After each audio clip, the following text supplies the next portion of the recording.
Bless you. Seriously, thank you. You're good. All right, why don't you come over here now? All right. Day's going by so pretty good so far? Yeah. Let's see there. Yeah, so his behind the scenes is just getting mic'd up. Yeah. Let me double check.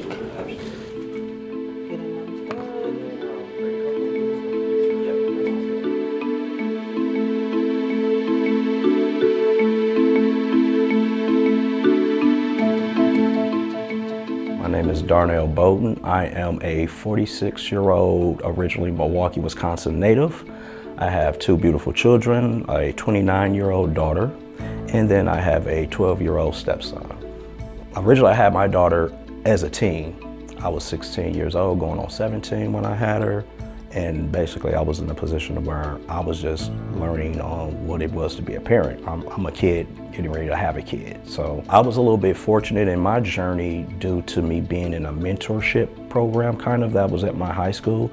It was called Teen Father Facility, and it was basically a facilitator that helped us monitor on how to be a teen parent and co-parent. I was married, and I had a stepson now, so I came into another child's life that was already here. So that was a little bit different, but it kind of triggered back into my upbringing as a kid. I had a stepfather that raised me, and I didn't even know my stepfather was my stepfather, until I was 8th grade. My upbringing was like, the men really don't talk in the house. You just provide, when it was time to discipline, mom did that. 20 years ago, you didn't see men that had podcasts or talk shows about being a better man and whole for the house. Action speaks louder than words. I live by that code as well.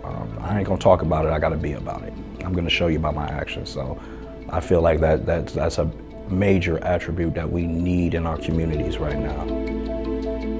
I push the boundary as I'm an artist, so I dance and I sing. A dad that's joyful and will sing and dance, Disney songs right along with my girls. So I think it shows them that is possible and it's healthy.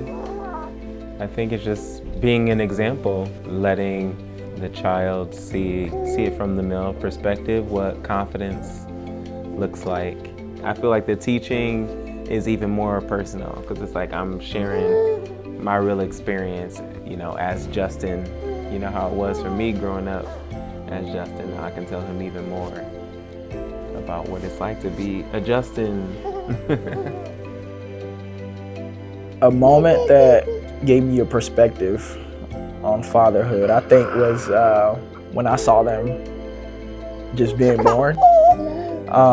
Because I watched my wife, I literally watched her grow them, just watching a woman grow children from a seed to what they are now. The values and lessons that I try to incorporate into these children,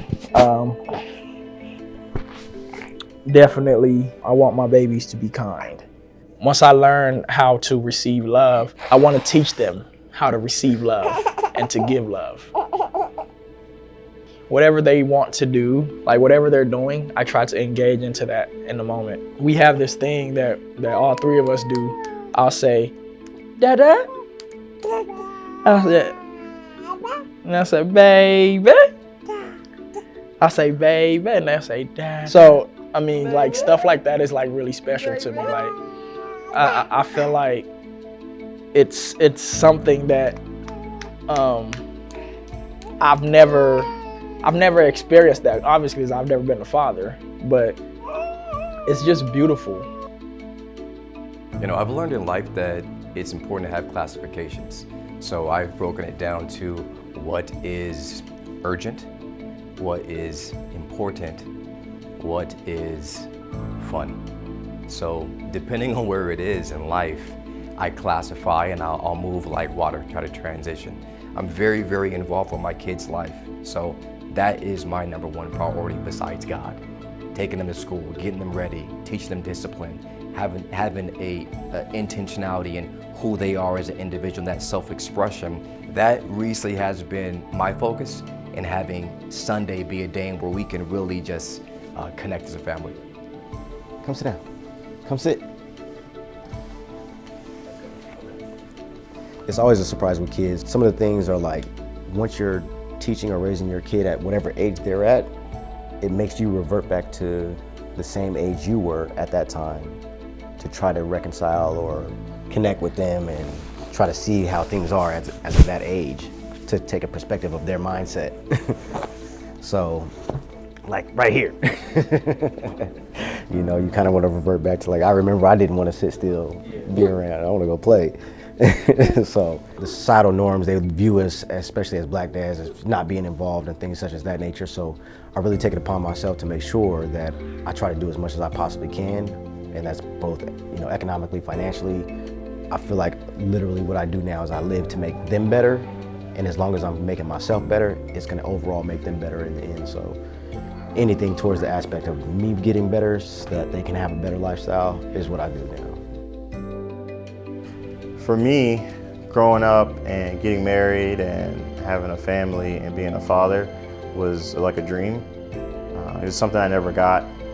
Something as small as like I played basketball, like going to a basketball game, but my mom couldn't be there because she had to work, and I never had a dad. So when you do good at sports and activities at school or any extra thing, like you cheering for yourself and you look up and it's just like, there's no one there but you know what I mean? I never knew what it looked like, right? Like I didn't have like this mold of like what a father is supposed to be or what they're supposed to do. And my other siblings, my older ones and my younger siblings got more of my dad than I did.